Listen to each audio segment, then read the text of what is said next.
Welcome to News Now Alberta. This is Special Ed. Today we're looking at a OPP officer that's facing jail time for beating a guy that was trespassing. OPP Constable Scott Anthony submitted his resignation as a police officer this morning. Anthony apologizing to the man he brutally assaulted during a violent arrest that was caught on camera, July 10, 2022 in Mactier. Anthony's sentencing got underway inside the Bracebridge courthouse, where the 27-year police veteran's apology letter was read to the court by his lawyer, Peter Brody.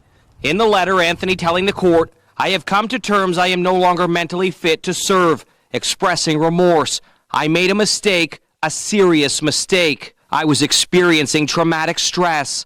Anthony said he feared for his safety on his way to the 3 a.m. trespassing call, saying he was mistakenly under the impression he faced a serious threat that night. "My mind told me my life was in danger and to panic." Still, he called his actions inexcusable and deserving of punishment for using fists, kicks, knees, and weapons during what the Crown Vlatko Karadzik called a prolonged brutal assault on a defenseless victim who was in a state of mental health crisis, vulnerable, and posed no threat to police that night. The Crown called Anthony's actions a gross breach of the public's trust when he beat the man unconscious, then dragged his shirtless, handcuffed body on the ground by his feet before loading him into a police cruiser. The bloodied man was taken to hospital with several injuries to his head, torso, arms, and legs. Anthony was charged with assault causing bodily harm and one count of assault with a weapon following an SIU investigation. He pleaded guilty earlier this year to assault causing bodily harm. Anthony acknowledged his excessive use of force went against his training.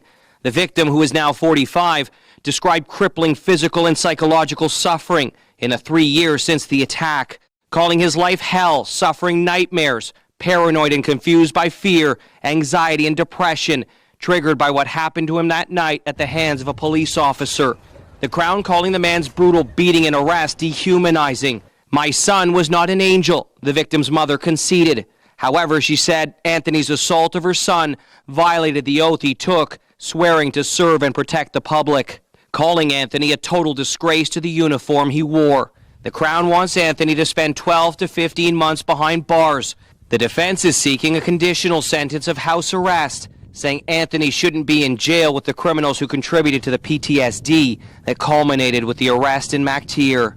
Justice John Over is scheduled to sentence Anthony in late August. Mike Arsledy, CTV News, Bracebridge. So they want to give him months in jail for what he did. He almost beat this guy to death. He wouldn't stop. He was hitting him and he gave him a real beating. And he's looking at only months. And he doesn't even want to do months. Like his lawyer is about, oh, you don't want to put him with, people that give him PTSD. Well, what if prison guards give me PTSD? Does that mean I won't be going to jail? This is absolutely ridiculous. What do you think of this? Let me know in the comments. Please like, share, and subscribe.